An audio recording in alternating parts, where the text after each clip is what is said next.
ajută să devenim o versiune mai bună și mai bună. Pentru toți românii, lasă-mă lume așa, nu te mai lua de viața mea, că dacă ți-o omori modelul, n-ai cum să-ți mai atingi țelul.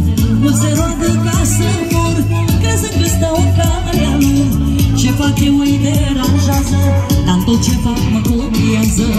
Mulțumesc lui Dumnezeu, mulțumesc lui Dumnezeu, pentru tot ce asult eu, pentru tot ce asult eu. De credeați că am murit, timpul meu era venit, m-am aprins ca și o torță și am revenit în forță. Pentru doamna avocat Ramona Dodu și pentru toți românii care ați rămas aici cu mine.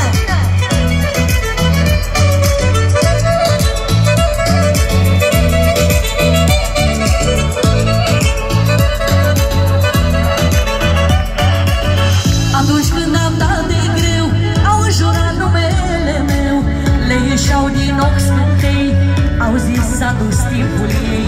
Cu minciuni m-au umilit, cu răutate m-au primit, mi-au zis până și rudele că le fac de râs numele. Mulțumesc lui Dumnezeu, mulțumesc lui Dumnezeu, pentru tot ce asult eu, pentru tot ce asult eu. De credeați că am murit, timpul meu era venit, m-am aprins ca și o torță și am revenit în forță. Pentru voi toți, să credeți în Dumnezeu, mereu, forever, totdeauna. El e puterea voastră, nimeni altcineva.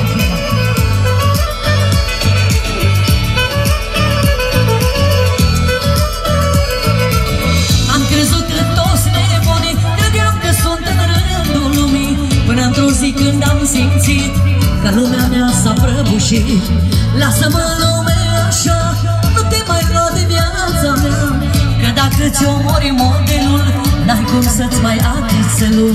Mulțumesc lui Dumnezeu, mulțumesc lui Dumnezeu, pentru tot ce asult eu, pentru tot ce asult eu. De credeați că am murit, timpul meu era venit, m-am aprins ca și o torță și am revenit în forță. Pentru voi toți, cu mare drag, și pentru tine, Ramona.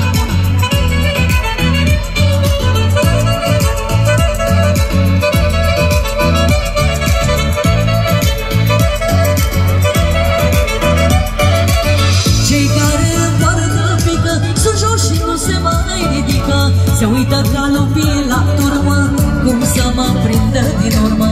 Când eu am plecat de jos, ei trăiau foarte frumos, între timp i-am depășit, coșmarul lor am devenit.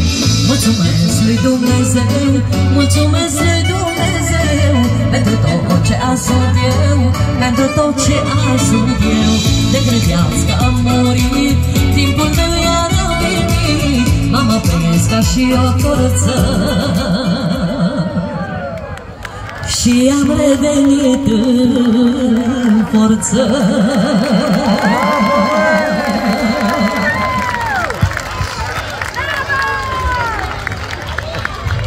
Claus Servă.